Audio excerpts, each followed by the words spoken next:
What is the meaning of this life? Of all the important questions one can ask, there is none more important than this. It's a question that consumed Leo Tolstoy, one of literature's greatest thinkers. In the 1870s, he had everything he could have wished for: love, success, admiration, and the financial freedom to do whatever he wanted. But he was filled with inner turmoil. The consciousness of his own mortality filled him with dread. What's the meaning of my life, he asked, if everything I do, everything I become, is completely extinguished at the time of my death? Tolstoy was constantly hearing the footsteps of his death drawing nearer to him. As he grew older, he heard it coming ever closer, and he heard the voice of an invisible presence counting down the days. Human consciousness must exist for a reason, he told himself. Otherwise it would be pointless. His book, A Confession, is an intimate account of his spiritual crisis and his search for the answer to that question.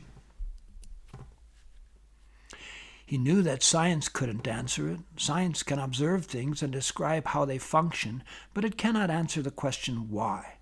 Also, as he said, things that are believed to be scientific facts today are discredited tomorrow. Philosophy, too, he found, is inadequate in addressing the question why. Philosophical investigation is also limited by the boundaries of cognitive reasoning. Tolstoy found himself stranded between the choice of leading a meaningless secular life or a distorted Christian life in the institutional church. Disillusioned with these choices, he set out on his own journey to find life's meaning. We are surrounded by the infinite. Even though infinite concepts cannot be measured scientifically or verified philosophically, everyone knows they exist. Everyone knows, for example, that moral concepts such as right and wrong exist, and people who identify as Christians, to use that example, are guided by an intuitive knowledge of the rightness of Jesus' teachings. As far as possible, Tolstoy explained, people must act in accordance with what they know in their heart is right. Otherwise, they will not be fulfilled.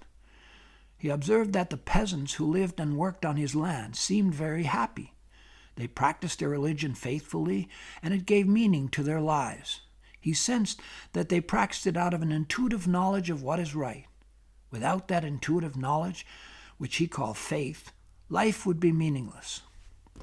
Faith, he noted, is different from trust. When people practice their religion out of obedience to their leaders or for some reason other than an intuitive belief in the rightness of those actions, then they are not acts of faith, they are acts of trust. To hold a religious belief, he wrote, is far from irrational. It completes one's understanding of life and cannot be explained without it. Tolstoy did not claim to be an expert in world religions, but he believed that it's possible for different religions to all be true. All major religions, he observed, espouse eternal truths of love, compassion. In order to follow these truths, human beings must behave towards others as they would have others behave towards them. These beliefs are universal to all religions. Although different religions have different words for expressing the harmonious relationship with the eternal, words like enlightenment, nirvana, moksha, takwa, a state of grace, and so on, he wrote that they all have the potential of being true, as long as they follow these universal principles. Even though all religions, in one form or another, espouse these principles, Tolstoy observed that many of their leaders choose to promote situations of inequality. That, he wrote, is one of the biggest distortions of religion.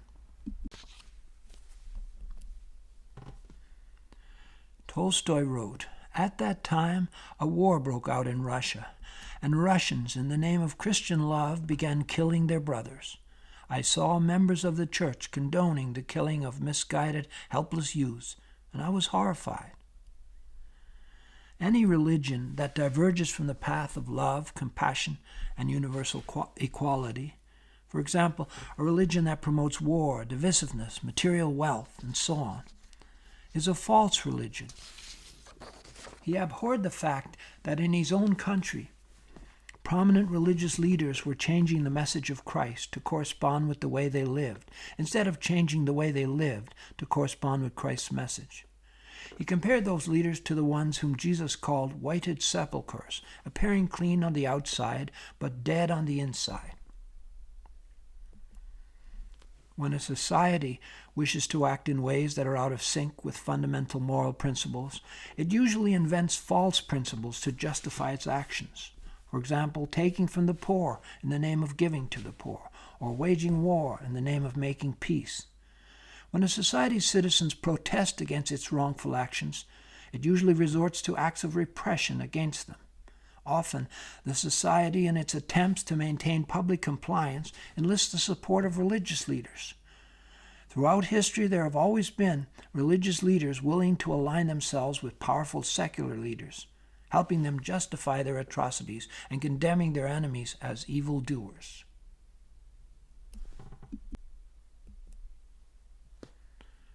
In an affluent society, he observed, people like to follow the words of Solomon, who said we should eat with joy, drink with a merry heart, and happily accept our portion in life. The problem is that the affluent society's portion is much greater than that of oppressed people in other societies, and it's provided to them as a result of that oppression.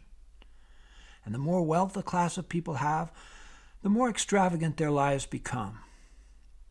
Willful ignorance is the coping mechanism by which they justify that affluence. They choose to believe in leaders who, on the one hand, make pronunciations of empathy with the oppressed, but who tacitly promote the actions of the oppressors. Tolstoy's search for meaning, despite his disillusionment with the church, led him to a stronger belief in what he called God. God is the unlimited all, he wrote, and man's relationship with God is like the relationship between a part and the whole. When that relationship is clearly understood, the meaning of life becomes clear, and the importance of loving, selfless behavior becomes clear.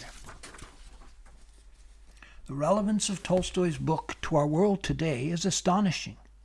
Our world of unlimited information makes it harder than ever to turn a blind eye to the wrongful actions of our leaders. Harder than ever not to see that many of them either have no moral beliefs at all, or at least make false moral arguments for their actions. Our society is more affluent than any society before us, and yet more people than ever are reporting that they're disillusioned with it, and that their lives lack meaning. And more people than ever are turning away from religion. The question of meaning in our world today is a critical one, and our world is experiencing a profound spiritual crisis.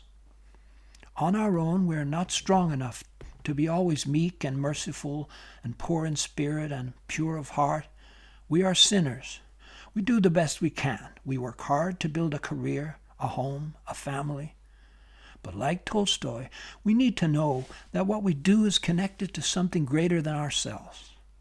To know that we're not alone in the universe, but are part of some eternal truth.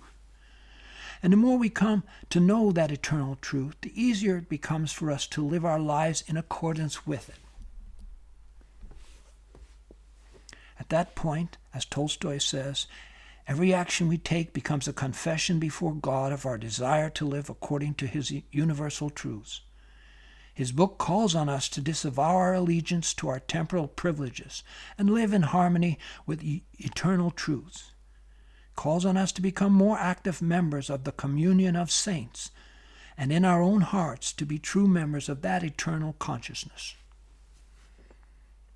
When he discovered that he was part of the eternal spiritual consciousness, it gave him enormous peace, gave him the strength to change his life.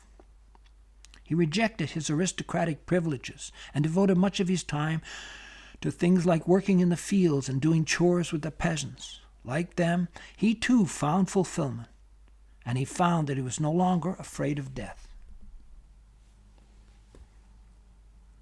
He concluded his luminous confession by saying, "Man is a feeble creature and full of misery until his soul burns with the light of God. But when that soul is burning, man becomes a supreme being in the universe. Cannot be otherwise, because when that time comes, the strength within him is not his. It is the strength of God.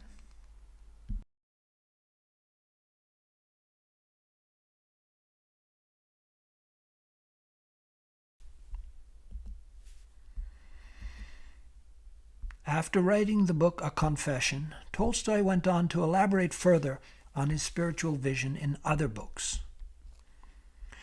Before I end this video, I want to make a quick mention of one of those books, The Kingdom of God is Within You. In it, Tolstoy emphasizes looking within oneself for the answers to the questions about meaning and morality.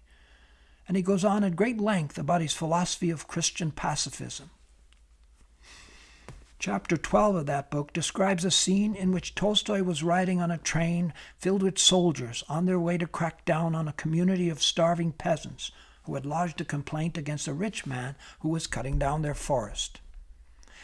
He condemns the injustice of a society that at every level uses its coercive power to support the unjust actions of the rich and powerful and to suppress the rights of the peasants.